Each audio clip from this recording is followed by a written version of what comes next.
Welcome everyone, and we're glad that you're able to join us for tonight's very interesting webinar all about how to create a scope and sequence for your K-6 world language classroom. My name is Katie Michael from Dallas, Texas, or that's where I live now, and I'm a former Spanish instructor and one of the world language consultants here at CLEP World Languages. So on behalf of all of us at CLEP World Languages, we'd like to thank you for taking the time to join us today.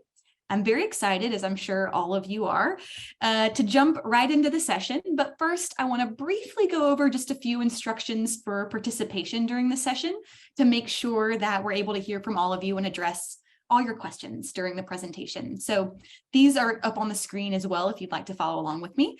We'll start at 5:30 Eastern Time. So right now, this session is being recorded, so no need to feel like you've got to be glued to the screen, although we want you here participating, but you can watch this video later. We will send you this recording and the presentation by email, probably by the end of this week. You can expect to receive it. The length for the session will be 45 minutes, and we will save time at the end for your questions and answers, about 15 minutes at the end. And regarding your questions, please ask your questions using the Q&A feature. It's different than the chat. You can see it down in the bottom of your screen in your Zoom window. It says Q&A. So we'll use the chat just sparingly because we don't want to disrupt the session while Josefina is sharing all of her knowledge with us. So please use the Q&A feature for your questions. And due to time constraints for the session, participants won't be able to take turns speaking and unmute themselves. But we'll answer as many questions as time allows at the end during our Q&A session. Thank you for your attention during those instructions. And now I have the pleasure of introducing our speaker, Ms. Josefina Cabello. So Josefina Cabello is originally from Guayaquil, Ecuador. I lived in Ecuador for a little while too, Josefina. She's been in the classroom for almost 15 years now. In her home country, she taught ESL for 6 years, and she has been a Spanish teacher in the US since 2013. She currently teaches Spanish to pre-K through 6th grade in Memphis, Tennessee. And in addition, she's also currently working towards her Master of Arts in Teaching for Spanish and ESL education. Every year she learns something new, and she is so excited to share her tips and experiences with you. And Josefina, we are so glad to be able to learn from you and hear what you have to share. So thank you all again for joining us, and thank you, Josefina. Without further ado, let's get started. And Josefina, I'll hand it over to you. Hello, thank you all so much. Sharing my screen right now. Thank you all so much for being here today. I really appreciate you all taking the time today. I know it's Tuesday. Some of us just finished our day in school, but here we are. And so thank you so much for being here. So today we're going to talk about our scope and sequence and how to create a scope and sequence for your world language classroom, especially if you are in K-6 levels. I think this is an age and levels that are very, very special because our students are starting to learn a world language. So it's very important to have a scope and a sequence and some kind of structure when it comes to planning our whole lessons throughout the school year. So one of the learning goals for today are going to be first identify key information to create a sequence for your students. We're also going to define objectives and main components for your scope and sequence. We're also going to revisit additional or extra components that will improve your scope and sequence. And together we will revisit some common mistakes that we can avoid when it's time to create our scope and sequence. So this is what we're going to do today. And I'm very, very excited to share this with you because it has to be the #1 question I get from world language teachers, not only Spanish, but other languages as well. Like, how do I plan? How do I create? Because if we have different levels, it's a challenge. It's a challenge to kind of like take out our preschool hat and put on our upper elementary hat. So it's a challenge, but we are here to talk a little bit more about this. So the challenge of being a teacher in multiple level classrooms, it's hard for teachers who see their students on a weekly basis to have a scope and sequence that works for their group. Some scopes and sequences are too long for one school year. Sometimes you have, for example, a program that is made for students who see their classes, who see that world language 2 or 3 or 4 times in a week, and that's not most of our cases. That's not our case.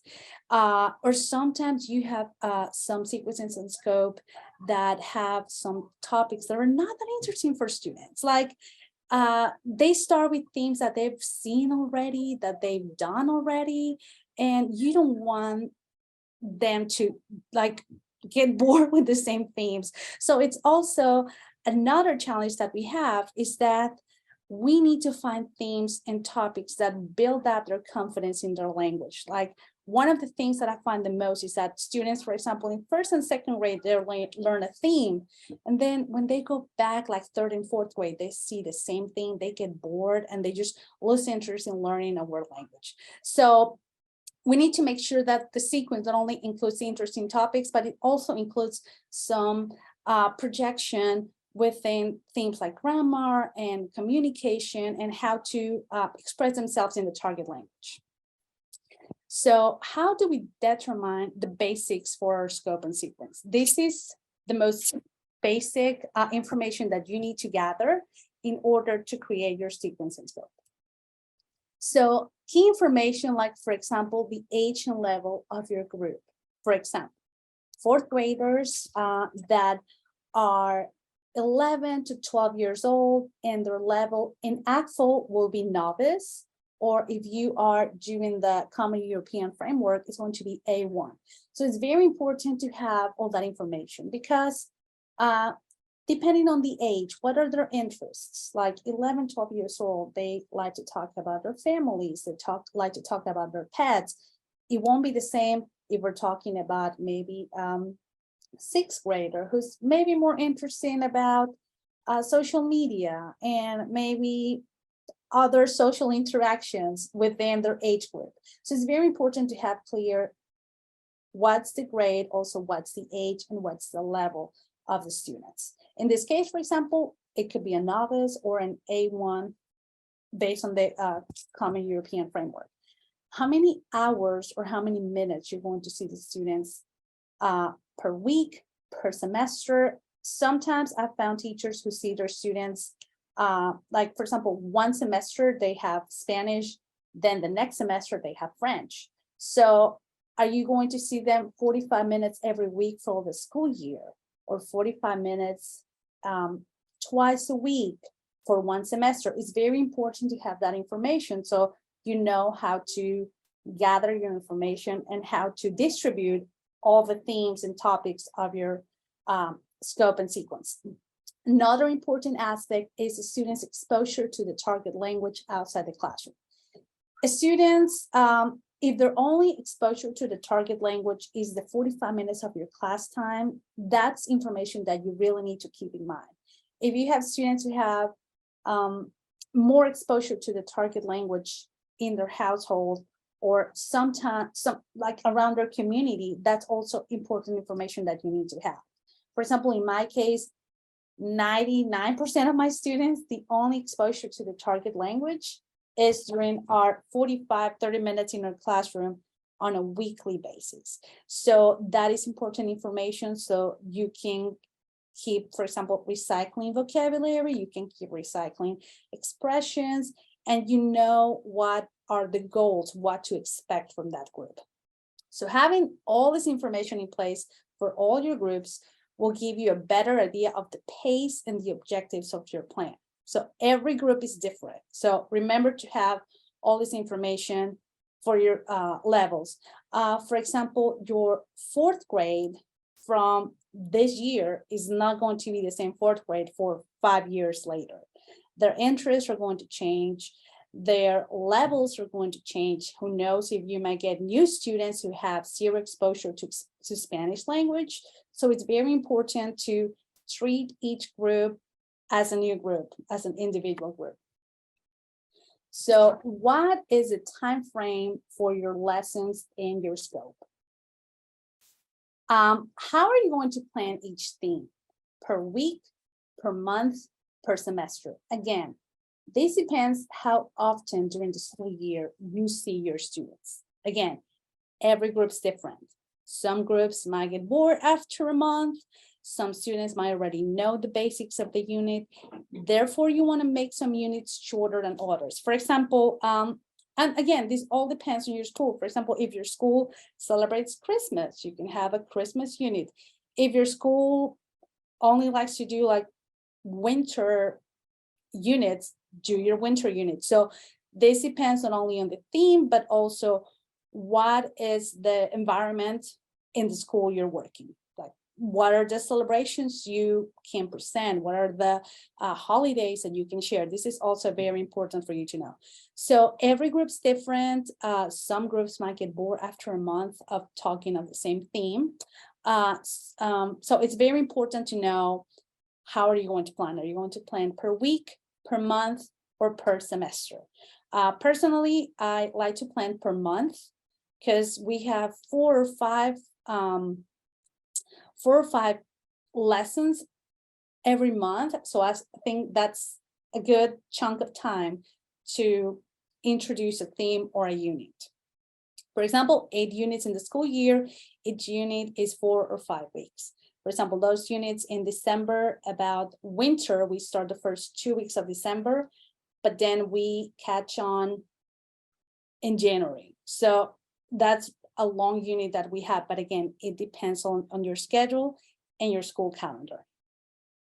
What are the objectives of your sequence and scope? This is something that's very important because we live on the age of social media. So we love comparing ourselves to everybody.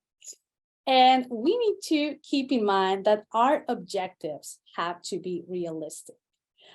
Yes, I would love my students to have the same level as a dual immersion program, but I am very aware that I see my students once a week for 45 minutes. So I know my objectives have to be realistic based on my students, based on my schedule, based on my level, and based on my resources. You can always check the standards and the can-do statements or benchmark indicators from ACTFL or the statements from your state. This will give you a common ground when you're preparing a scope. So what are the standards and the can-do statements and the benchmark indicators for that level that you have?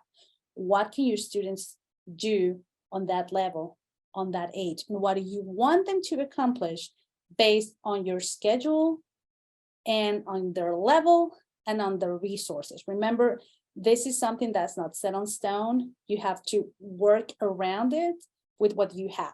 You want it to be realistic. You can also check a couple of age-appropriate textbooks to check some themes, activities, and ideas. For example, in my case, there are a lot of textbooks that I like and that I check. So I see, okay, for example, in this textbook, for example, in Alba y Gael, I know that they start with greetings. So let's do my first unit is going to be greetings and introducing ourselves. And I think that is like the common ground for pretty much every language to start introducing yourself. So that's also not a good idea. You can grab a couple of textbooks and see, okay, what are the units that they're doing? Like at this age, at this level, what do they expect children to do, or what do we expect learners to know? So for example, for our unit about mi rutina diaria or my daily routine, students will talk about daily activities during day and evening, and that's an A1 can-do statement. So again, especially if you work in school, is it private or public, whatever you do, you need to have some foundations like, hey, like I'm doing this because this is what, for example, ACTFL has established, or this is what my state has established. So make sure to have a foundation on how you're building that sequence and scope. These are, for example, the proficiency benchmarks. So you can always go back to those and check, okay, this is what I want my students to do. This is what I want them to do at this level. So what should be the core of your scope and sequence? What is the most important part of your scope and sequence? And if you follow me on social media, I'm always talking about this. The main component of your scope and sequence, the skeleton of your scope and sequence, should be high frequency words and high frequency verbs. These are words and verbs that your students will need and recycle later, even when the unit is over, in order to communicate in the target language. So we know they are they're 16 to 30 most used common verbs in Spanish. And just like that, they are common verbs in every language. Of course, they vary depending on the language. But for example, we know that the verb to be, to have, those to like, those are verbs that are high frequency, and our students are not only going to use them for the first All About Me unit, they're going to use it later on for other units. So it's very important to include them on our unit. So how many high frequency verbs and how frequency words should I include per unit? So for pre-kinder to kindergarten, that is 3 to 6 year olds, include at least 2 high frequency verbs per unit. So this is for students, for learners who have no knowledge on the target language and are just starting. And how many high frequency words per unit? 6 to 8. So for example, with my kindergartners, we're right now doing me gusta, no me gusta, tengo, no tengo. That's our main focus right now, because we are talking about Valentine's Day treats and Valentine's Day presents. So that's our whole focus. Like me gusta, no me gusta, tengo, no tengo. After that, we might add quiero, but I want them to first know me gusta, no me gusta, and tengo, no tengo. For first to second grade, we are going to include 4 high frequency verbs, and that includes 2 recycled verbs. So that means you're going to get those 2 verbs that you learned from last unit, and you're going to bring them to your new unit. Same for high frequency words, you're going to include 8 to 10. And again, every language has a list of high frequency words. I know in Spanish, you can find some lists of like 1 to 100, or the first 200 high frequency words. Every language has a different list. For example, in Spanish, the most common fruit might not be the most common fruit in French, or might not be the most common fruit in German or in Italian. So every language has a different set of high frequency words and verbs. So 3rd to 4th grade, same thing. You're going to have 6 high frequency verbs, and 4 of them are going to be recycled. And this is so, your students can keep mastering those, and they're not just like forgotten in the back burner, because that's another common thing. Like once we finish our All About Me unit, like we don't see the to be verb anymore. No, we need to keep seeing the verb to be. We need to keep talking about things like how old I am or where I live. We can still use those verbs in different contexts. So, our students won't forget about those. And from 5th to 6th grade, we can use 8 high frequency verbs, and 6 of them are recycled. And this is just like a very, very basic idea of what has worked with me for me in the last 10 years. I see my students once a week for 45, sometimes 1 hour. So this is what has worked for me, so they don't feel overwhelmed, and they can master high frequency verbs, and they can use them again in the next unit. So what is the extra component of the sequence and scope? Vocabulary words are the extra component, because we talk that high frequency verbs and high frequency words are the main skeleton of our sequence and scope. So the extra component is going to be our vocabulary words. For example, if we're talking about fruits, if we're talking about clothes, if we're talking about family, if we're talking about pets, we're just going to include a couple of vocabulary words because we want to master those high frequency words and those high frequency verbs. So now it's time, now that you have your verbs and your words, now it's time to find your theme. And you're going to choose vocabulary words for your unit. And these words are extras. The ideal number of vocabulary words for your unit is 6 to 10 for young learners and 10 to 15 for older learners. So I had people telling me like, well, you know, like for example, for first grade, like 10 words in Spanish is too much, like they won't remember. And my answer to them is like, you know, I have a second grader. My son can tell you the name of 150 Pokemons. If he can remember 150 Pokemons, they can remember 10 words in Spanish. Trust me, they can do it. So don't underestimate your students. They will remember as long as you give them this vocabulary in context. If you just give them like a list of words to memorize, they won't remember. If you give them in context, they will remember.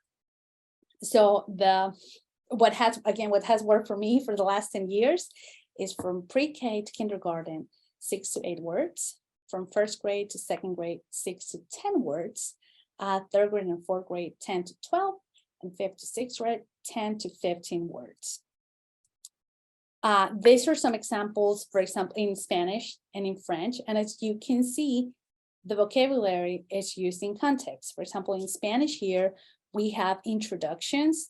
And what we're going to see later is that all these words, like for example, llamas, y, usted, se llama, tú, all these words, they're going to be recycling other units. So our students need to master these high frequency words. High frequency words like como, like sé, tú, me llamo.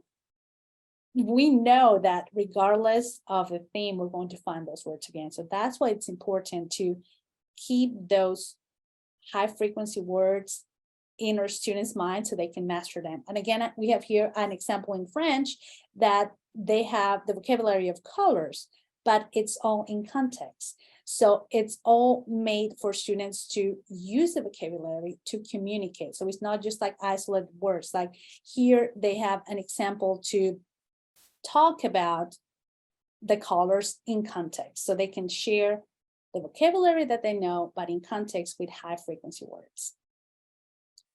So why not focus on vocabulary words? Because I don't know about you, but when I was growing up and I was learning English, I had this list of like 30 vocabulary words every week. And it was hard to just memorize them without any context. So why not why we don't put all our efforts on vocabulary words? Because the goal is communication. That's one thing that your students are going to tell you, like, why am I learning Spanish? I'm like, well, because we want you to communicate. So if a student knows the name of 20 fruits, but does not know how to express likes or dislikes, or maybe ask a local where to find certain fruit, the name of 20 fruits in the target language, they're not going to be that much of a help. But what if a student knows the name of 10 fruits or even 5? And additionally, the student can express likes and dislikes, ask for the price of a fruit, or offer a fruit to another person. So delivering a message with isolated words, it's possible at a very basic level. If you are in another country and you just, for example, start saying apple, apple, like someone's going to know that you might want an apple, but that's going to be the end of that interaction. You won't be able to maybe talk about, hey, I want maybe a red apple, or I want a green apple, or can I get apple pie, or how much is the apple? Can I find more apples? Your message and your communication is just going to stop there. So it's possible to deliver a message. Yeah, like babies, like when they just say words, like we know, caregivers know, teachers know what they want, but that's the end of the communication, at least for the baby. So same for us, like if we just communicate with isolated words, that's going to be the end of the communication, and that's where it's going to stop. So there's no continuity in the communication if we do not use expressions or other means of communicating with that vocabulary we know.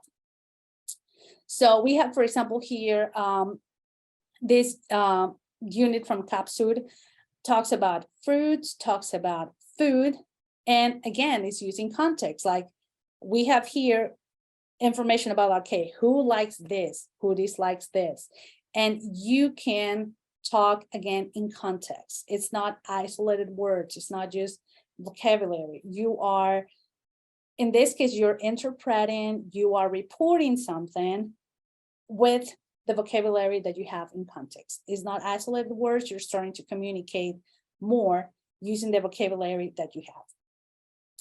So the big picture is that high frequency verbs and words, they are the heart and soul of your sequence and scope. What I do is that I check the list of high frequency verbs, list of high frequency words, and I start picking, okay, like these are the words I can use, and within those words, then I choose a theme.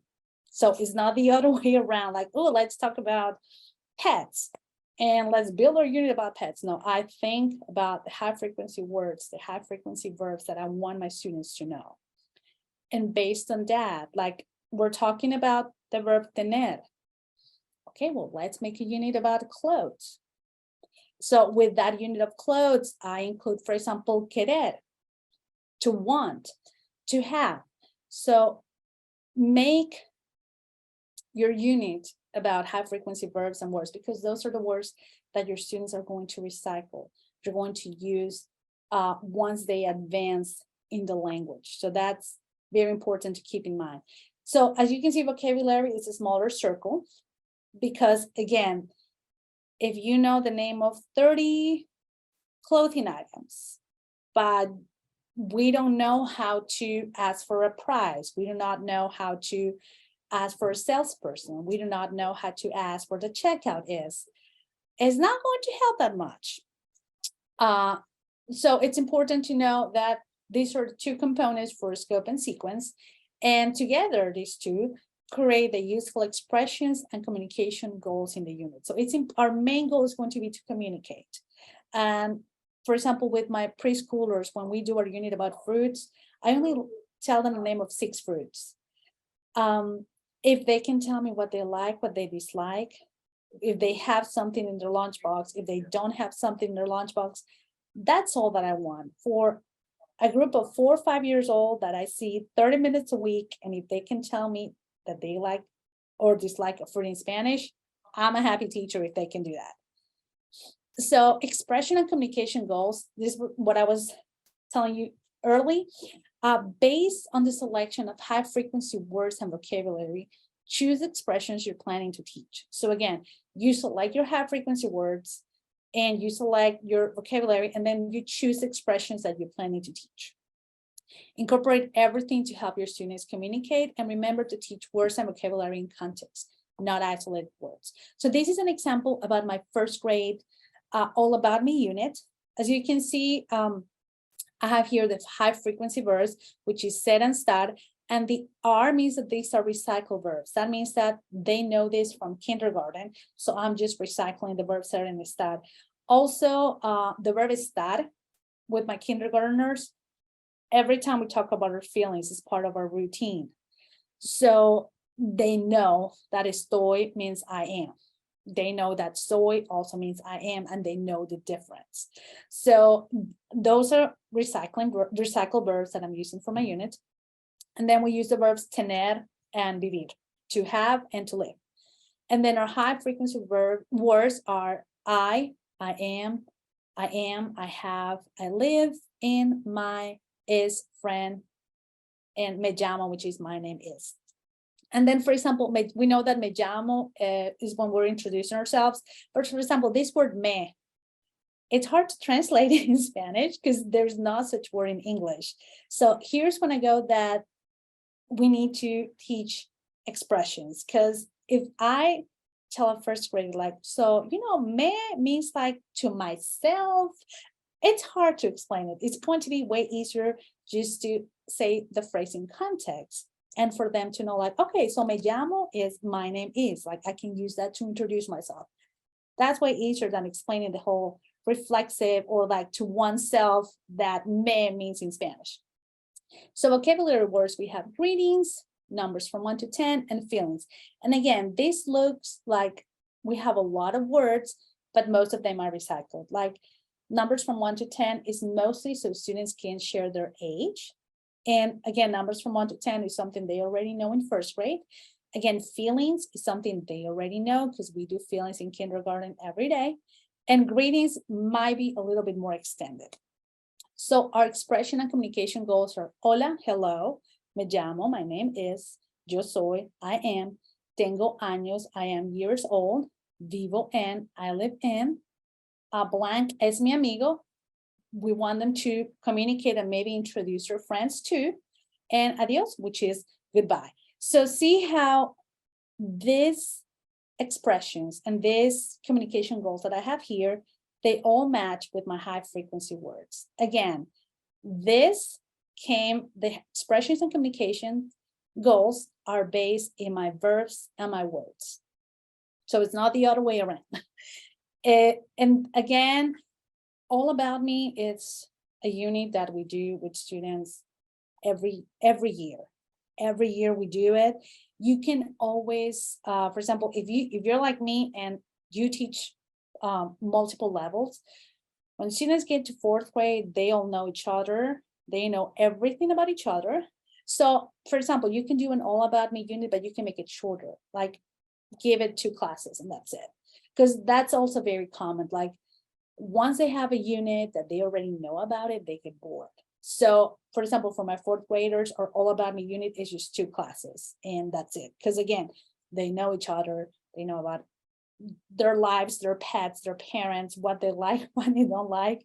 So we want them to be engaged. So it's very important to keep that in mind. To what levels might already know something. So you might want to keep those units shorter than others. So let's talk about recycling. For your next units, recycle some of your high frequency words or verbs. This is very important because these are words that your students are going to find regardless of their theme, regardless of the unit. Like if you're doing your unit about clothes and you're talking about prices, some of those expressions, they might use it like if they want to go shopping for groceries or if they want to buy tickets to go to the movies or somewhere. A lot of high frequency words and verbs, they're going to use them again. So it's very important to recycle them so they won't forget about them. If you start a new unit, there might be some expressions you cannot recycle because they do not fit in the theme, and that's perfectly fine. The idea is to master high frequency words and verbs on each unit, so you can use them sporadically on your new units. We know in Spanish, for example, the verbs to be, to have, to live, to like, those are verbs that we use all the time. So these are not verbs that we're only going to use in our All About Me unit. We use it all the time because we know those are verbs that we use pretty much every day. If you need to add a new word or verb not included in your scope, like a high frequency word, make sure to give a word bank to your students or make sure to have like a little flashcard that your students can see somewhere so they don't get frustrated or overwhelmed. That's very important. Whenever there's a new word, let them know like what the word means. Like for example, if your students have a word that's not included in the vocabulary, just let them know what it is and it'll be okay. So to close your unit, you can always showcase your students' work. So select a project for your students to showcase what they learn.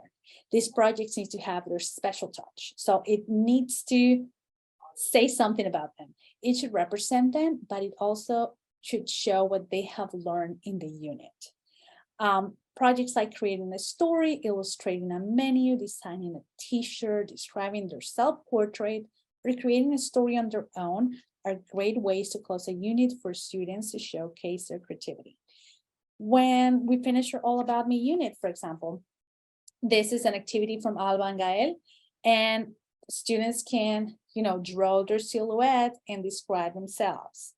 And, students can start guessing who they're talking about. Students love guessing. So this could be a fun activity that you can do before you close a unit. So, and they can start using, the target language, they can start using the expressions. And most importantly is that we want this communication to just happen. We don't want them to, read a script or anything. If they can tell me 2 or 3 things about them, that's fine. They can write something about it, but when you talk to them, when you ask them questions, we want the conversation, the communication to flow with what they know. So these are some fun activities that you can do with your students when you finish a unit. For example, for a unit on descriptions, I ask students to, in a little piece of paper, describe a classmate, and then we start guessing who it is. That is another great way to finish your unit. You're using the target language, you're including everybody. It also helps a little bit to build community in the classroom. So this is another activity. For example, in Spanish, you can have like un cuaderno de viaje, like how do we organize a trip somewhere. If you have a unit about traveling, this is a great way to just finish a unit and for students to plan a trip. And then another one that we have here from Capsud is to describe your school or to describe your community. Always include things around them, like what is their environment. It's very important for any project to belong to them. For example, with my kindergartners, we did a cluster unit about fruits, and I was like, okay, I need you to draw your favorite fruit, and then you're going to present it to the classroom. You're going to tell me, me gusta la manzana, I like apples. Me gusta la pera, I like pears. Me gusta. So I had one student who just did not like fruits. I'm like, so, okay, so write the fruit you don't like. So it's very important to just give them that voice and let them express themselves and, make this final project belong to them. But of course, let them showcase what they learn in the unit. So this is the final component from your scope and sequence. So the cultural component should celebrate culture and heritage in a respectful way. Short reading passages, authentic videos, or inviting members of the community is a great way of bringing authentic culture to closure unit. Things like celebrations, traditions, or empowering stories will always be a great addition to your unit. For example, what we like to do, we invite a lot of members of the Hispanic community virtually to our classroom whenever we want to close our unit. That is a very interesting way for students to practice in the target language. We had a teacher, Spanish teacher from Nashville joining us last year, and my students just finished their unit about clothes and weather. So they were asking her about the weather. They were asking her about what she was wearing. So it's a very nice way of building community and for students to use a target language in a meaningful way, because they can see like, oh, okay, now I can talk to another person who speaks Spanish. Like it really helps them build their confidence. And it's a very fun activity to do. But again, things like celebrations, traditions, or empowering stories will always be a great addition to your unit. When you want to close that unit, make sure that cultural component is very respectful and that it celebrates culture.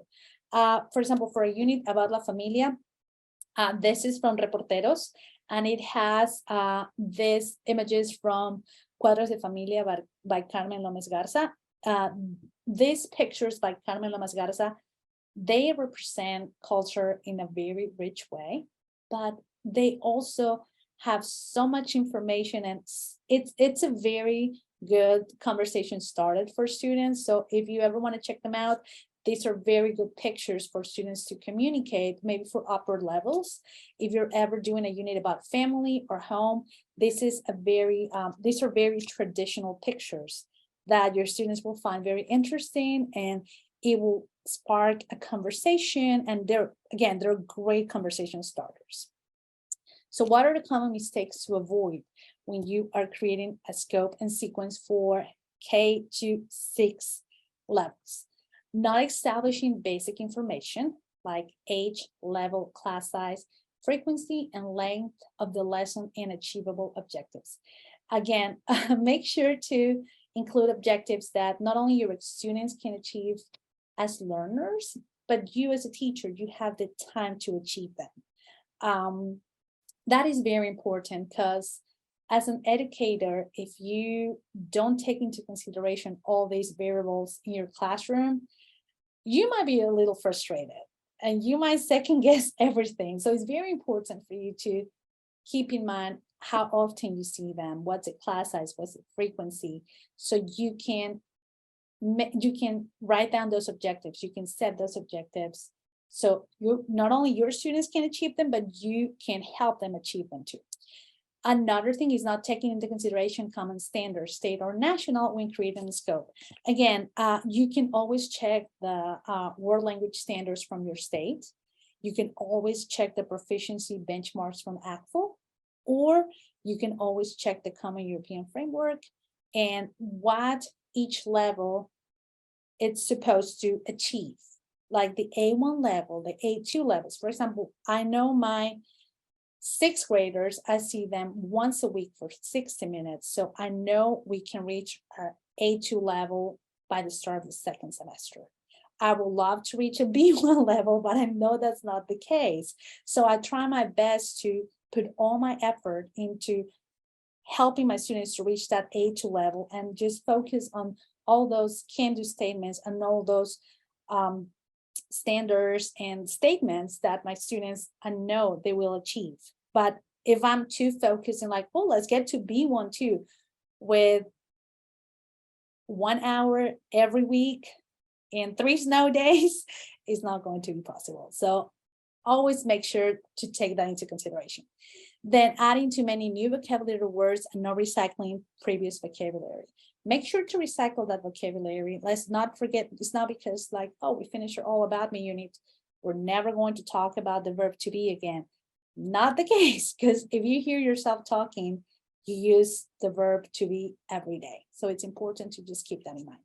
And then not using an appropriate cultural element for your lessons. Make sure to double check that cultural piece.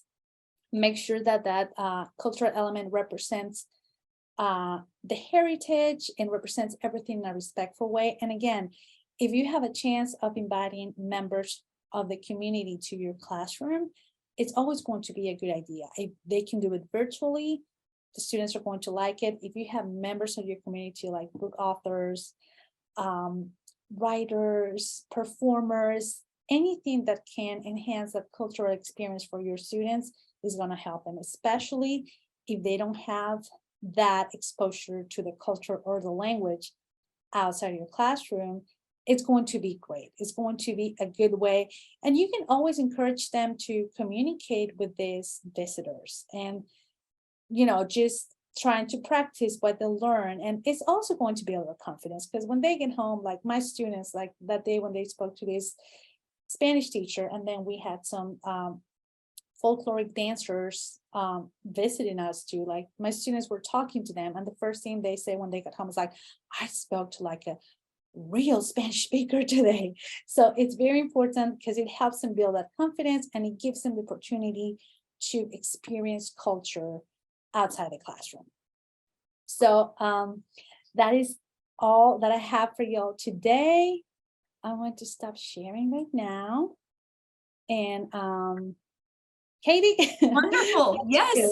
Josefina, thank you so much. That was such an interesting presentation. I feel like it is super helpful, especially with those lower levels, to really know how to plan for your year and have enough, not too much to overwhelm. And especially like you said, with how, yeah, and Kristen saying, thank you, this was great. Yeah, I think everyone would agree with me that it was very helpful when you don't meet as frequently. So it makes it a little bit tougher, or potentially you don't, to know exactly what to cover. Okay, we did have some questions that came through, some really good questions. So I'm going to pop over to our little Q&A. And if you guys that are still here have questions for Josefina, or something triggers a question while we're speaking, remember to use that Q&A box in the bottom so we can hopefully get to your question. There's a question about a recording. Yes, this will be recorded and you will be sent an email with that recording by the end of the week. But any questions about the content, just pop them in the Q&A and we will get started with the first one. So this first one's actually about if there's a textbook you can use if you're teaching these levels. So if it's okay, Josefina, I'll start by answering this one. Yeah, so a lot of the images that you guys were even seeing during this presentation came from textbooks that we have here at CLET World Languages. So for Spanish, we have Alba y Gael. A lot of the photos came from there. Cap Sur, those are both of our, that's for French, that's our elementary programs. And we have one for German as well. And we'll pop the links to those series in the chat. If you're still here, you can go to that exact link. And then if you're here teaching 6th grade and maybe even 5th grade, we have a later series called Reporteros, where the Carmen Lomas Garza pictures were featured in. So that can work for middle school. But again, if you teach 6th grade, maybe even starting in 5th, we have a couple schools using it there. That can work as well. And all those programs are true to a lot of the features that Josefina was commenting on that you should consider when you're creating your curriculums. Things like having high frequency verbs and words that are recycled, showing the language in context, and having projects at the end of every unit. So all of those programs feature a project at the end for students to put it all to use. So we definitely have plenty of ready to go textbooks out there. If you're someone that likes, to use textbooks and doesn't want to have to do all that work building it yourself, then certainly check out. The links are over in the chat. I see we've posted them there. So feel free to look at those, and you can always reach out to us to request a sample. But if there's anything you want to add, Josefina, go ahead. And otherwise, I've got more questions. Yeah. I've used some of the Reporteros pages with my students, and also from Alba Gael, I used there's a unit about art and Frida Kahlo. So I've used a couple of their work in my classroom, and students really like it because it also includes a lot of things for them to use vocabulary and context and to communicate. So exactly. I do recommend it because they are really good and they have a lot of culture too. So 100% definitely. Yeah, they start with, they're really pretty visuals. They're immersive programs as well. So all in Spanish or all in French from the first unit, with lots of graphics and visuals to make sure students understand, especially for learners that aren't familiar with Spanish before they start your class. So yeah, they're great programs in that sense. I'm glad that your students have liked them, and there's lots of input. So you could just spend the whole day going over the images and introducing those high frequency words.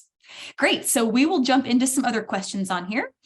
Let's see this. Sorry, just looking at the list here. Someone asks, do you work on writing simultaneously, or do you just focus on oral expression? So I start working on writing when they get to 2nd grade, because I see what they're doing in, at least my students, 99% of them are starting to write in English. So I'm thinking, okay, if they are just starting to write in English, they're just doing like their sight words in English, I'm going to wait till they're like in 2nd grade to start doing some writing with them. So, and especially I think after the pandemic, a lot of the dynamics with children changed. So since I only see them 30 minutes, I want them like to have like the visuals, like if we're using like the word me llamo, my name is, like I want them to see it, I want them to recognize it, and later on in 2nd grade they're able to write it. But remember, students need to be exposed to, at least in a word language, they need to be exposed to a word at least 60 to 65 times to internalize that, not only how the word sounds, but how the word looks like. So there has to be a lot of input for that, for the students to be able to produce. So I want them, like if they write a word, like it's because they know it, not because they're copying it from a list. So I do start doing writing, but in 2nd grade, like the example that you saw about my daily routine, they did that in 3rd grade. And that was like one of our last activities. So yes, I do a lot of writing, but I want to make sure that they are like done with their writing in 1st grade, and then they're starting in 2nd grade doing some writing activities. Awesome. Thank you. Yeah, that's really helpful. And that's a very common question. I think when you switch over, have them actually produce versus just receive. That's a big decision, is when they're ready and when you can jump to that. We've got someone asked us to follow up about the textbooks. Josefina was mentioning that she's used a couple images from our programs at World Languages. That's the name of the publisher we're hosting this webinar. So we've got links in the chat if you want to go check out our programs, but it's World Languages, the publisher that she mentioned that she's used some of our cultural units and images and things like that with her students. And then we've also got, for the cultural component, do you present it to your students in English? I try to speak in my language. I'm thinking they maybe mean the target language that they're teaching 90% of the time. So how do you address culture and the language you use for that? Yeah, it really depends on the age of the students. It will, like, for example, for my 6th graders, when we talk about Hispanic leaders, I use words that they know, so they know exactly what I'm talking about. If we're talking about, for example, for my younger students, when we talk about Frida Kahlo, we talk about Frida Kahlo and her pets. Like our whole unit about pets, it's about Frida Kahlo. So I try to do everything in the target language. So you know, there's like a pace and there's like a continuity to what I'm doing. So yeah, that cultural component, I try to do it maybe 90% of the target language. So, you know, we can keep going with our unit. So again, that unit, for example, about Frida Kahlo and her pets, is vocabulary they know. It's not going to be something new for them. So it's good to, whatever cultural thing you bring in, try to do it like 90% of the target language, or use words that your students know, like adapt it to their level. So there can be a continuity on what you're doing. That's great. Thank you. Okay, next question we have is, you displayed a table where you showed the unit, the words, the communication goals, and they're wondering, where did you gather that resource, or how could someone find that if they wanted to look that up? You'll get a copy of this presentation for whoever asked that question, but I don't know if you want to share. Yeah. And I think like please send in an email with template for you to make that scope and sequence on your own, and that includes you know, how many high frequency words, how many high frequency verbs, expressions, and vocabulary. That's the question that's going to be included with a file that it'll be shared with all the attendees. Okay, and you found when you stick to those numbers, it's doable for your students, like? Yeah, I mean, this is like a 10-year in the classroom experiment that has worked for me. And again, this is not something set on stone. That works for me because I see my students once a week, and most of them have come to like pre-K with like 0 Spanish. So it's always something that you can adapt. Again, like from here, maybe like to 15 years, students might be able to get more vocabulary, get more words. So it really depends on your level. That's something that worked for me, because I see my students once a week, and most of the teachers that I've talked to, they're like on the same boat, seeing their students once a week, 30 or 45 minutes. So if that's your case, it's going to work. Yeah, definitely. Thank you. That's really helpful. And then we have a question about grading. Do you grade based on participation, or how do you grade your students? I grade only 5th and 6th grade. 1st grade to 4th grade, it's like a participation grade, good, very good, and satisfactory. So for 5th and 6th, we do have participation in the classroom. We have a classwork, that's an activity that they do. And of course, we have like a test that's every end of a quarter, like every 2 months, we have a test. But for me, my participation grade, that's the one that counts for everything, because I want them to participate. I want them to communicate in the classroom. So that's like, if you ask me, that's even more important than the test. Yeah, absolutely. And using like a project at the end is really showing they're able to demonstrate what they know, what they remember, and you can choose to grade that in air quotes, like however you'd like to. That could just be completion, so that they feel empowered and look what I can do and use the language in my project. So that's going to vary a lot by the school and the teacher and their style, but definitely projects can be a fun way to demonstrate that. And in our program, just a little touch for Alba y Gael, again, that's our elementary program starting around 2nd grade up through 5th grade. That program does include some rubrics, really general rubrics you can use for things like the project. If you are someone that wants more concrete assessment, let's say, that is part of that program. And Reporteros for our upper elementary and middle school really has a very big assessment program with quizzes, IPAs, also projects with rubrics. So we've definitely got some ideas for you if that's something that you're looking for too. Okay, another question is, do you have a routine that you follow during your classes? So for example, warm up, then lesson, then activity, then exit question. Can you kind of walk us through what a lesson would look like for you? Yeah, so for example, with my preschoolers, we do a warm up, which is we do our songs. It's a list of 6 songs that we sing every class, every time that I see them. We do, our calendar, we do that kind of morning routine. Then any theme or topic that we're doing, for example, we're doing Valentine's Day right now. So we talked about our vocabulary, or there's like a story with a lot of like comprehensible input to present the vocabulary. And then our final activity is either a book or a video. In this case, for example, today we read the book Amor by Eric Carle. So it's like an adaptation of The Very Hungry Caterpillar, but in Spanish, and it's all like Valentine's Day themed. So that's pretty much my routine, like the morning routine with the calendar and the songs, the content or the theme of our unit, and then a book or a video to end the unit.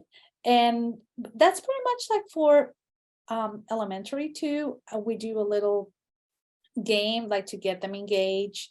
We do an individual activity, and then finally we do a group activity for them to communicate.